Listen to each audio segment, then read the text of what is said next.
What makes you a manager then? Right? We had three big roles: lead, manage, and follow. So we're talking about follow and lead. We covered those. Let's talk about manage. What is it? What does it mean to be a manager? So what makes you a manager? And there's all sorts of answers I get, but there's really only one very effective answer, and that's positional authority. What I mean by positional authority is that you have a title. So let's look at it this way. Say you work for me. You're a brand new employee, and I'm the boss. I'm the CEO. You come to work drunk and start a fight. What can I do? I can fire you. Because I have positional authority, since I'm the CEO, that gives me the ability to project force, and my force would be to fire you. What if I come to work drunk and start a fight with you? Can you fire me? You can't, because you don't have positional authority. If you don't have positional authority, you can't project force. Now, you can influence my actions or influence me by changing my environment. So you could go to the head of HR and said, Larry came to work drunk and beat me up. But ultimately, you can't project force. So what makes you a manager is positional authority. And positional authority, a title, gives you the ability to project force. Gives you the ability to try to control. Now, a key part to this is that positional authority and titles aren't always labeled. Right? Is dad a title? It is. Right? Dad gives me the ability to project force to my son.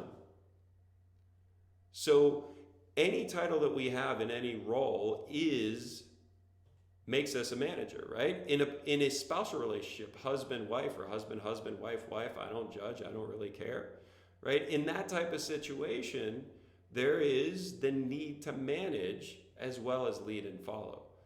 Now, it gets a little less clear when we're in these teams that don't necessarily have names, but it is still a group of people coordinating action towards a shared desired end state.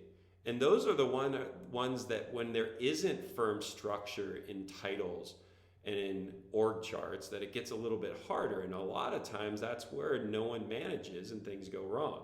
So it's important to understand that even if we're in a team that doesn't have a title, we still need to hold the role of manager. And when we get to the definition of manager, and then in the next lesson we get into the behaviors of a manager, you're going to be able to see and how that really comes together. So we know that what makes you a manager is positional authority, a title. What makes you a leader? We already answered this question: your actions, right? You make effective choices and take effective actions. Others are going to mirror or follow those actions, and you're now leading. So here's a key question.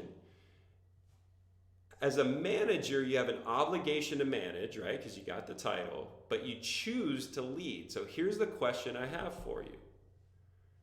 Do the best managers in the world lead a lot, a little, or none? Now, this is a question that very rarely do people get right. Most of the time you would say, well, yeah, the best managers in the world lead a lot. And that's actually the opposite answer. The best managers in the world don't lead at all. I pause there because I want that to settle in. Now, this should feel a little weird, right? And I should have given you a warning at the head of time. What makes SEALs and SEAL teams so effective is that our view of leading, managing, and following is 180 degrees different than the traditional understanding of managing, leading, and following. So some of this is going to feel a little weird, right? Most of you, if I would have asked you at the beginning, if you could choose to have the best leader ever on your headstone when you're dead, or the best manager ever, all the hands would have said the best leader ever. I plan to change that, because ultimately the job of a manager is to create, support, and enable leaders. So the best managers in the world never lead. They manage and they follow the leaders that they create, support, and enable. I'll give you a simple example. When I think of great leaders, I think of Patton, right? So General Patton, one of the best leaders in our military history. Actually, he was one of the best managers in our military history. How many tanks do you think Patton drove? None. How many rounds did he fire? How many times did he take 2 or 3 tanks and tell them the specific tactics to take? You go there, I go here. Never. His job wasn't to take action with his tanks. His job was to manage his tanks, to make sure that they were always clear on where they needed to go and what they needed to accomplish, to make sure that they were always supported and enabled to do that. They were supplied. They had the ammunition. They had the authority, the responsibility, the training to take the actions necessary. And most importantly, he needed to make sure that they were going to stay safe when they went out to do the mission. So his job was not to lead his tanks. His job was to create the environment where his leaders could lead his tanks. Now, when you take on this understanding of management, leading, and following, the potential for performance that you have is almost boundless, right? Any challenge I get as a manager, I can overcome by creating and enabling and supporting a leader that I have or need. Being able to know that as a manager, my highest calling is to enable, direct, and support my leaders, to create them, gives me endless power.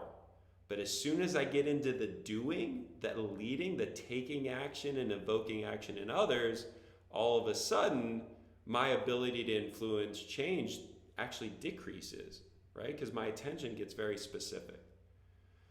So this distinction is an important distinction, that as a manager, the highest thing that you can achieve is to be the best manager in the world, because that means you have created, supported, and enabled endless leaders to take unbelievable action. And once you do that, your job is to follow those leaders towards the future that you want to create. And as a leader or a follower, your job is to make very effective choices and take very effective actions, which is going to inspire others to mirror your actions, therefore following you. I always like to think of leading as a side-by-side, elbow to elbow in the trenches, whereas managing is all about supporting from behind the lines, ensuring that my guys in the trenches know what to take, how to take it, and they have all of the resources they need to do it. So this shift, hopefully, is a little disruptive to you, and it's going to change how you see the different roles that you play on a team, as well as the different roles that others play on your teams.